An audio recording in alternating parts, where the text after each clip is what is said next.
Europe and Africa are separated by just 14 kilometers of water. This is the Strait of Gibraltar. On clear days, you can see Morocco from Spain. Imagine a bridge connecting these two continents. Ships pass through this narrow gap every single day. Around 100,000 ships cross here every year, including 18,000 oil tankers. It carries a huge portion of global trade. Yet no bridge or tunnel exists. Why? The story begins over 100 years ago. In 1920, a German architect named Hermann Skirgel proposed Project Atlantropa. His idea was to drain parts of the Mediterranean Sea, reclaim land and connect Europe and Africa. The plan included building massive dams. It would create electricity for both continents. Atlantropa was ambitious, visionary, almost impossible. Political and technical challenges ended the plan. Years later, Spain and Morocco attempted their own solution. They formed joint companies to study the strait.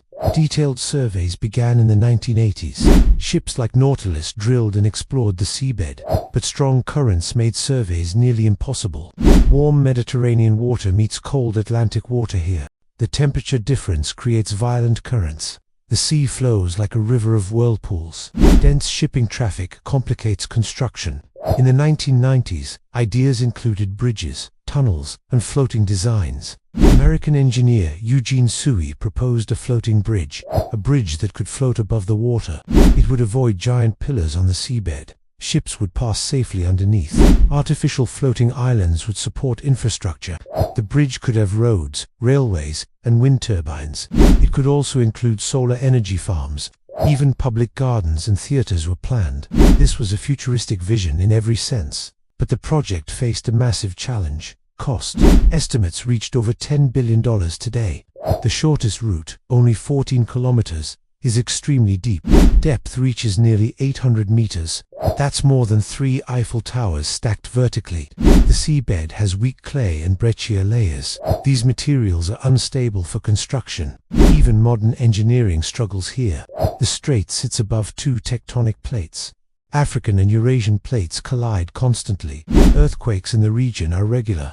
Even mild tremors could collapse. Bridge pillars, tunnels would face the same risks. The geology makes construction nearly impossible. The strait is also one of the busiest shipping lanes on Earth. Huge tankers, container ships, and aircraft carriers pass daily. Any bridge must provide at least 70 meters of clearance. Otherwise, trade would halt. The floating bridge idea tried to solve these issues. Modular structures would absorb shock from waves. Cable systems would stabilize the bridge ends. Engineers imagined a sea serpent-like design.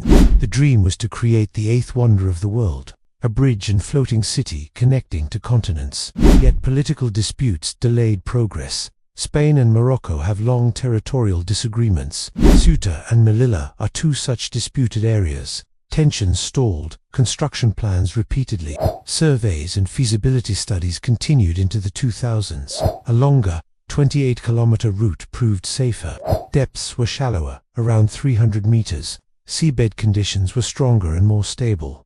5 major problems from the short route were avoided. Plans now included 3 tunnels, 2 for trains, 1 for service. Travel time could be cut from 12 hours to 5.5 hours. Goods trade between Europe and Africa would increase dramatically. Governments tendered contracts for construction. Swiss engineering firms won the project in the 2000s. Plans were ready, teams assembled.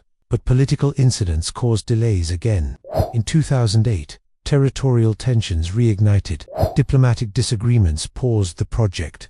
In 2020, further disputes halted progress once more. The strait remains strategically vital. About 33% of global oil and gas passes through here. 50% of world trade flows through this narrow passage. 80% of European Union merchandise trade uses it.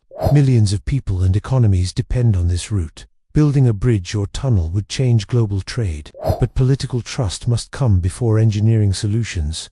For now, the strait keeps its secrets. The dream of connecting to continents continues. Engineers and architects still study possible designs. Technology may one day make it feasible. The world watches as Spain and Morocco negotiate. Perhaps one day, a bridge or tunnel will emerge. Europe and Africa might finally meet. Until then, the strait challenges human ambition, a thin line of water holding $1 billion secret.